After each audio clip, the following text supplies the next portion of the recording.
কথা বলছেন? স্বয়ংসীন নীতিবাচক শুভেন্দু অধিকারীর কথা। শুভেন্দু অধিকারী গত 2 দিন না 3 দিন আগেই বললো, ওই ঝামেলার কথা যখন জিজ্ঞেস করছে বিভিন্ন জায়গায় ভাঙচুর হচ্ছে আর হচ্ছে, বলছে ভাঙচুর মাদ্রাসার ছেলেরা করে, মাদ্রাসায় আমরা পড়াশোনা এরকম কেটে কথা বলে। তাহলে সেই দেখুন ধর্মীয় উস্কানি তো।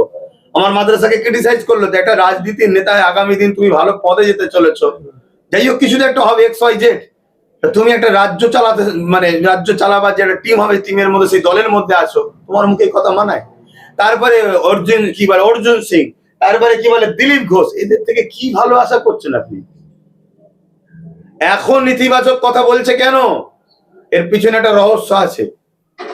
শোনেন, এটা পশ্চিম বাংলা, এতটুকু বললাম, বাকিটা পরে আস্তে আস্তে বুঝবেন কেন এই নেতিবাচক সুর দেখাচ্ছে। দিলীপ ঘোষ বলছেন যে সংখ্যালঘুদের উন্নয়নের দায় কেন আমরা নেব। ঠিক বলেছে, আমি সহমত এই কথাতে, ঠিকই বলেছে। সংখ্যালঘুদের উন্নয়ন কেন উনি নেবেন? উনি তো সংখ্যালঘুদের নেতা নয়, উনি তো নিজে পরিচয় দিচ্ছে আমি হিন্দুদের নেতা। ওনার মুখে এরকম ভালো কথা ছাড়া আর কি ভালো কথা বেরোবে? উনি ওনার জায়গায় ঠিক বলেছেন। পশ্চিমবঙ্গের সমস্ত ধর্ম নিয়েই তো পশ্চিমবাংলা, আলাদা করে কেন সংখ্যালঘু? বিজেপি ধর্ম টর্ম ব্যাপারটা সব আলাদা, মানে খিচড়ি তৈরি করে আমরা আছি এগুলো রাখেন, বিজেপি সব আলাদা করে দিয়েছে। শুভেন্দু নিজে বলছে আমি হিন্দুদের নেতা, শোনেন না? তারই তো লাইনের ওই একই ক্যাটাগরির তো, যেদিন দিলীপ ঘোষ বলছে সংখ্যালঘুদের উন্নয়ন করবো কেন। ভাইজান, কিছু কিছু লোক বলছে যে আইএসএফ ভোট কাটাকাটি করে সুবিধা করে দিয়েছে বিজেপি, তাহলে আইএসএফ কিছু কিছু লোক নয়, টিএমসির দালাল মুসলমান মনে বলছে, যারা 2-1 দিনের মধ্যেই বিজেপির ঝান্ডা ধরেছে বা ধরবে, এরকম কিছু দালাল বলছে। কেন কি দালাল গুলো চায় না বিজেপির বিরুদ্ধে প্রকৃত লড়াই করার মুখ একজন নওশাদ সিদ্দিকী পারবে, তাকে তার শিক্ষা যোগ্যতা, তার আন্দোলন করার স্পিরিট, তার জনগণের যে ফ্যান ফলোয়ার চাহিদা, এবং সে যে পরিবার থেকে উঠে এসেছে এবং তার ধার্মিক দিক দিয়ে ইমানের যে পাওয়ার, অন্য কারো নেই তো। অতএব নওশাদ সিদ্দিকীর মতো একটা ছেলে উঠে আসুক, এটা কিছু দালাল টিএমসির মুসলমান। মুসলমান আলাদা জিনিস আর টিএমসির মুসলমান আলাদা জিনিস, হিন্দু আলাদা জিনিস আর বিজেপি আলাদা জিনিস, কথা বুঝে আসছে? তারা এইগুলো ছড়াচ্ছে। কেন? নওশাদ দিয়েছে 30টা জায়গায়, তার মধ্যে আবার একটা জায়গাতে কি গন্ডগোল হয়েছে সেখানে দাঁড়াতে পারেনি, তাহলে 29 জায়গায় সিট, 29 জায়গার মধ্যে 206টা সিট পেয়েছে সম্ভব, তাই তো নাকি বিজেপি? তাহলে এই 29 জায়গাতে নওশাদ কি জিতেছে? আর 29 জায়গাতে বিজেপি কটা জিতেছে? 2টো, আর বাকি জায়গায় টিএমসি জিতেছে। তাহলে 29 জায়গার মুসলমান নওশাদকে ভোট দেয়নি, 29 জায়গার মুসলমান টিএমসি কে বেছে নিয়েছে। এত কিছু হওয়ার পরও, কোরআন শেষ হয়ে যাবে, অকাল শেষ হয়ে যাবে, প্রসাদ খাওয়ার পরও এই মুসলমান টিএমসি কে তারপরও মেনেছে। টিএমসির সাথে মুসলমান গাদ্দারি করেনি। যাদেরকে টিএমসি 1,10,000 টাকা দিয়েছিল, যাদের জন্য অনেক কিছু ধর্মের স্থান কোটি কোটি টাকা খরচ করে দিয়েছিল লাস্টে, তারা সবাইকে লাথি মেরে সরে গেছে। আর এই মাতামুটা তথাকথিত দুধেল গাই, এরা নিজেদের জন্য একটা কিছু শক্তি তৈরি করতে পারলো না। আজকে নওশাদ সাথে গোটা 20 থাকতো, তাহলে একটা বিরাট ফাইটই হতো তো নাকি?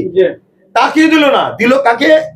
26টা জায়গাতে যেখানে নওশাদ দিয়েছে, 26টা জায়গাতে একচেটিয়া ভোট দিয়ে টিএমসি কে জিতিয়েছে মুসলমানরা।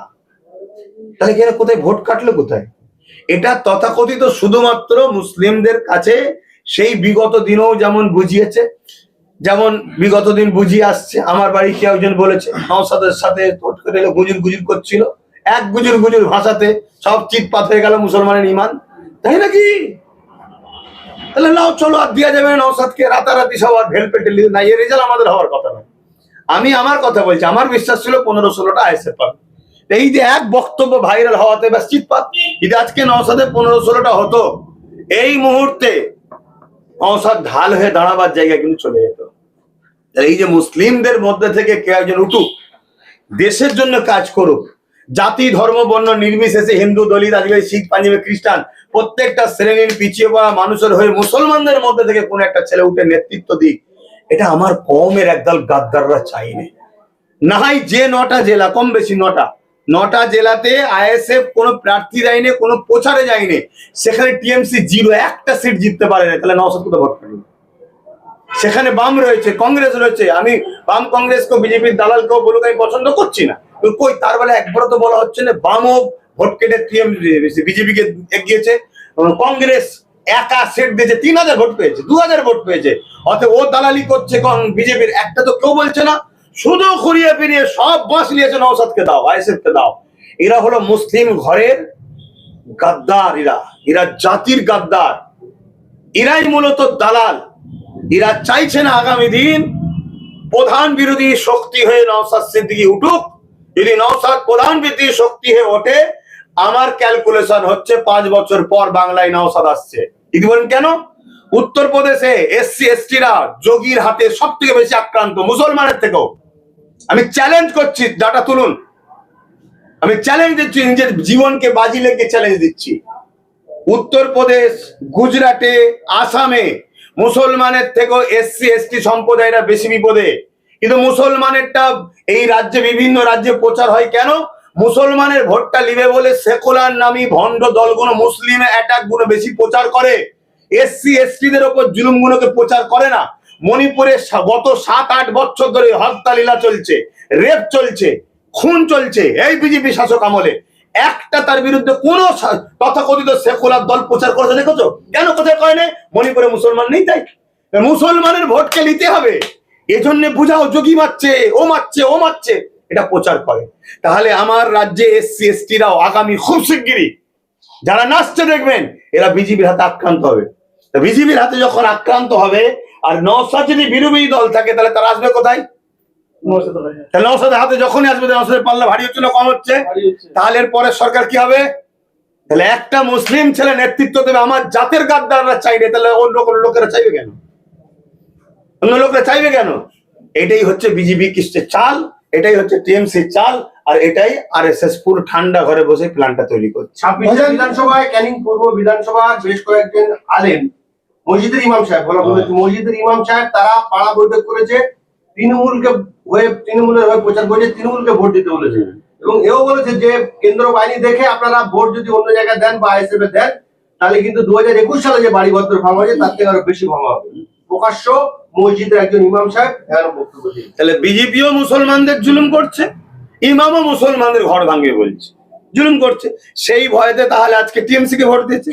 টিএমসি কে যখন ভোট দিচ্ছে, টিএমসি বাঁচাবে তো। কিন্তু সেই জায়গায় যদি আজকে নওশাদের টিম জিততো, তাহলে আজকে উপকার হতো না, আর একটা এমএলএ বাড়তো না। একটা এমএলএ মানে কত পাওয়ার। এবং নওশাদ একা বুঝিয়ে দিয়েছে যে একটা যদি এমএলএ হয় তার পাওয়ারটা কত হতে পারে। নওশাদ একা বুঝিয়ে দিয়েছে, কথা বুঝে আসছে। তাহলে সেই জায়গায় তার সাথে যদি আজকে আরো অনেক করা জিততো, তাহলে সুবিধা হতো। তাহলে এই ইমামদের তো বলা দরকার ছিল যে বিজেপিকে রুকার জন্য তোদের যদি মনে হয় টিএমসির উপরই ভরসা, আল্লাহর উপর ভরসা নয়, টিএমসির উপর ভরসা যদি হয়, তাহলে সেই জায়গায় যেখানে যেখানে আইএসএফ দিচ্ছে সেখানে সেখানে তো বলা দরকার ছিল, ঠিক আছে এখানে আইএসএফ কে দাও। কারণ নওশাদ যেভাবে লড়ছে, মানুষের কথা বলছে, সর্বধর্মের মানুষের কথা বলছে, সংবিধানের পথে চলছে, বাকি 29 জায়গা ছাড়া বাকি জায়গাতে তোমরা টিএমসি কে দাও, এটা তো বুঝতে পারতিস না। এখনো নামে ইমাম, এদের সঙ্গে ভেতরে ভেতরে আমার সন্দেহ হয়, এদের সঙ্গে ভেতরে ভেতরে আরএসএস এর সেটিং আছে, সন্দেহ হয়। কেন মুসলিমদের মধ্যে থেকে অনেকে আছে আরএসএস এর মুসলিম মোর্চা করছে, মুসলিমদের মধ্যে থেকেও বিগত সময় মসজিদে আকসাকে বিক্রি করেছিল, গাদ্দারি করেছিল। বলুন। ভাঙড় বিধানসভা একেবারে তৃণমূল কংগ্রেসের দাপটের নেতারা সব এসেছিলেন প্রচারে। তৃণমূল কংগ্রেসের যিনি প্রার্থী আছে শওকত মোল্লা, তারা প্রচারে আসার পরও ভাঙড়ের মানুষ কিন্তু নওশাদকে বেছে নিলেন, সে নিয়ে কি বলবেন? আবার ভাঙড়ের মানুষকে ধন্যবাদ জানাই। ভাঙড়ের মানুষ, আমি অনেকবার বলেছি, বিপ্লবের মাটি, ওখান থেকে বীর তৈরি হয়। ভাঙড় সুলতান আসগার আলী হুজুরের ভাঙড়, এটা একজন সুলতান। সেখানের মানুষ কখনো আল্লাহ ছাড়া কাউকে ভয় করে না, তার প্রমাণ এটা এক। দ্বিতীয় নম্বর কথা হচ্ছে, আপনারা পয়েন্টটা বলুন, মমতা ব্যানার্জি বা তার টিম যেভাবে নওশাদকে হারাবার চেষ্টা করেছে, শুভেন্দুর ভবানীপুরে হারাবার জন্য চেষ্টা করেছে, অন্যান্য জায়গা থেকে যেভাবে ওই কোথা একজন অবাঙ্গালিকে গুজরাট থেকে নিয়ে এসছে, ইউসুফ পাঠান নাকি, নাম শুনলে মনে হয় পাঠান হো, মিসুম পাঠান, আরে রাগ তো পাঠান, পাঠানে ইমান বুঝা যায় না, সব নিয়ে এসে তাদেরকে প্রচার, একটাই লক্ষ্য নওশাদকে হারাতে হবে। তো নওশাদকে হারাবার জন্য যেভাবে চেষ্টা করেছে, 77টা থেকে কমিয়ে 7টাও কমসে কম কমাবার জন্য চেষ্টা টিএমসি করেছে। অভিষেক কি বললো যে এই রাজ্যে এই কি বলে একটা সিট হলো আমাদের বাড়বে, 14 জায়গায় 15 হবে। সেটা কোনটা? নওশাদ, ভাঙড়। তাহলে এদের সবার টার্গেট ছিল এটা। তাই আমি বলেছিলাম ওই একটার দিকে টাকাতে গিয়ে তো সব ফসকে যাচ্ছে। খোদার মর্জি দেখো, সব ফসকেই গেল, খোদার মার। এবার আপনি বলবেন বিজেপি এসে কি খুশি হয়েছেন? শুনুন, মহান স্রষ্টা আমাদেরকে পরীক্ষার যুগে যুগে নিয়েছে। আমরা নমরুদের সময় তো ছিলাম, ফেরাউনের সময় ছিলাম, সাদ্দাত, হিটলার, আবু জেল, চিঙ্গিস খান, হালাকু খান, তাতারি, যুগে যুগে ব্রিটিশ পিওর আমাদের উপর জুলুম হয়েছে। আমরা এই দুনিয়ার পরীক্ষা দিতে এসেছি, আমরা কাউকে ভয় করিনি। বিজেপি কি হয়েছে? সে যদি সোজা ভাবে চলে, সোজা ভাবে বলবো। সে যদি মনে করে আমার হাতে পাওয়ার আছে, আমি দেখে নেবো, অত সহজ নয়। 15 বছর পাওয়ার আলা দেখতে গিয়ে কি হয়েছে দেখেছো? এর আগে অনেক বড় বড় পাওয়ার আলা দেখতে গেছিল, কোথা দিয়ে কিভাবে ফেসে যাবে, কোথা দিয়ে কিভাবে নিজের মধ্যে লেগে যাবে, দিশে খুঁজে যাবে না, টিকাতে পারবে না, যেমন মমতা টিকাতে পারলো না। অতএব আল্লাহ ছাড়া কাউকে ভয় করিনি, আজও বলছি করি না। সংবিধানকে ভালোবাসি, দেশকে ভালোবাসি, আমার সঙ্গে হিন্দু, দলিত, আদিবাসী, সাঁওতাল, বাগদি সমস্ত ভারতীয়কে ভালোবাসি। যারা দেশের সংবিধান বিরোধী, যারা রাজনীতির নামে দেশের সংবিধানের ক্ষতি করছে, দেশের মানুষের ক্ষতি করছে, সেই গাদ্দারদের বিরুদ্ধে আমি। হ্যাঁ, 4 তারিখে গণনার পর একেবারে একটা প্রশ্ন উঠছে, গোটা বাংলায় যাচ্ছে যে আইএসএফ এর সাথে বিজেপির পতাকা কেন উঠছে, এই নিয়ে প্রশ্ন করছে সাধারণ মানুষ। বলছে যে আইএসএফ তাহলে বিজেপির দালাল। সাধারণ মানুষ বলছে না, টিএমসি বলছে। টিএমসি এটা করিয়েছে, এটা টিএমসি করিয়েছে। আর হয়েছে কোন এলাকা গণে এটাও বলে দিচ্ছি, ক্যানিং, মিনাখা, এগুলো শুনছি। কিন্তু আমরা সার্ভে করে খবর পেলাম তাদের একটা কেউ নেতৃত্ব নয়, একটা দুটো নেতৃত্ব যেখানে যেখানে পাওয়া গেছে তাদেরকে আমরা ডেট দিয়েছি, আসো ক্লিয়ার করো কি ব্যাপার। তার মধ্যে একজনকে ক্লিয়ার করতে পারেন, আমরা সঙ্গে সঙ্গে সাসপেন্ড, যা জীবনে সাসপেন্ড করে দিই। আমি দলকে বলে দিয়েছি যদি ওকে কোনোবারে নেওয়া হয়, যে লেভেলের দলের নওশাদ যদি হয়, নওশাদকে দল থেকে বাধা দেবো। হ্যাঁ, আমি এই দলের মধ্যে এখন হয়তো ফুল দায়িত্বে চার্জে নেই, কিন্তু মনে গেলে ভুল যাবে না, এই দল প্রতিষ্ঠিত আমি করেছি। আমাকে যদি চটিয়ে কাজ করতে চায় তাহলে কিন্তু সে যেই হোক তাকে আমি ছাড়বো না। হয়তো আমি ব্যস্ততার দরুন বা আমার অন্য জগৎ আছে, আমি এই দলের কর্মসূচিতে সময় দিতে পারি না। আমাকে নলেজ দেখতে হয়, আমাকে শিক্ষা প্রতিষ্ঠান দেখতে হয়, আমাকে ধর্মীয় প্রোগ্রাম দেখতে হয়।